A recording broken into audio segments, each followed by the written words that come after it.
పెళ్లి ఫిక్స్ అయిందా? తెలుగు మ్యాట్రిమోనీకి థ్యాంక్స్ చెప్పాలి. పెళ్ళంటేనే తెలుగు మ్యాట్రిమోనీనే. 26 సంవత్సరాల నమ్మకం, లక్షలాది సంతోషకరమైన వివాహాలు. తెలుగు మ్యాట్రిమోనీని డౌన్లోడ్ చేయండి. టాలీవుడ్ యంగ్ హీరోలకి అసలైన అగ్ని పరీక్ష ఎదురవుతోంది ఇప్పుడు. బాక్స్ ఆఫీస్ దగ్గర వాళ్ళ సత్తా ఏంటో నిరూపించుకోవాల్సిన టైం వచ్చేసింది. హిట్లు కొట్టిన వాళ్ళేమో అవి ఫ్లూక్ కాదని ప్రూవ్ చేసుకోవాలి. ఫ్లాపుల్లో ఉన్న వాళ్ళకేమో సాలిడ్ కంబ్యాక్ ఇవ్వాల్సిన పరిస్థితి. మరి ఈ ఏడాది తమ అదృష్టాన్ని పరీక్షించుకోబోతున్న ఆ కుర్ర హీరోల లైనప్ ఏంటో, వాళ్ళ టార్గెట్స్ ఏంటో ఓ లుక్ ఇద్దాం రండి. సంక్రాంతికి నారీ నారీ నడుమ మురారితో సక్సెస్ కొట్టినా అది ఫెస్టివల్ ఫ్లూక్ కాదని ప్రూవ్ చేయడానికి ఏప్రిల్ 3న బైకర్తో శర్వానంద్ రెడీ అవుతున్నారు. దీనికోసం చాలా కష్టపడ్డారు శర్వా.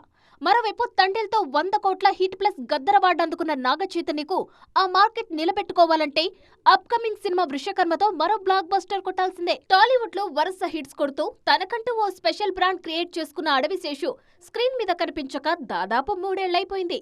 అందుకే ఆడియన్స్ లో తన క్రేజ్ ఏమాత్రం తగ్గలేదని, బాక్సాఫీస్ దగ్గర తానున్నానని గుర్తు చేయాల్సిన అవసరం శేష్ కి ఎంతైనా ఉంది. ఈ గ్యాప్ ఫిల్ చేయడానికి ఏప్రిల్ 10న డెకాయిట్, ఆ తర్వాత గూఢచారి 2తో రాబోతున్నారు.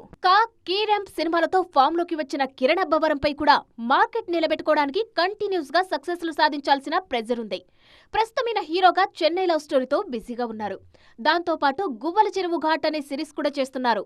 మొత్తానికి యంగ్ హీరోలందరూ సత్తా చాటి కాంపిటీషన్ లో స్ట్రాంగ్ గా నిలబడాలని చూస్తున్నారు. పెళ్లి ఫిక్స్ అయిందా? తెలుగు మ్యాట్రిమోనీకి థ్యాంక్స్ చెప్పాలి. పెళ్ళంటేనే తెలుగు మ్యాట్రిమోనీనే. 26 సంవత్సరాల నమ్మకం, లక్షలాది సంతోషకరమైన వివాహాలు. తెలుగు మ్యాట్రిమోనీని డౌన్లోడ్ చేయండి.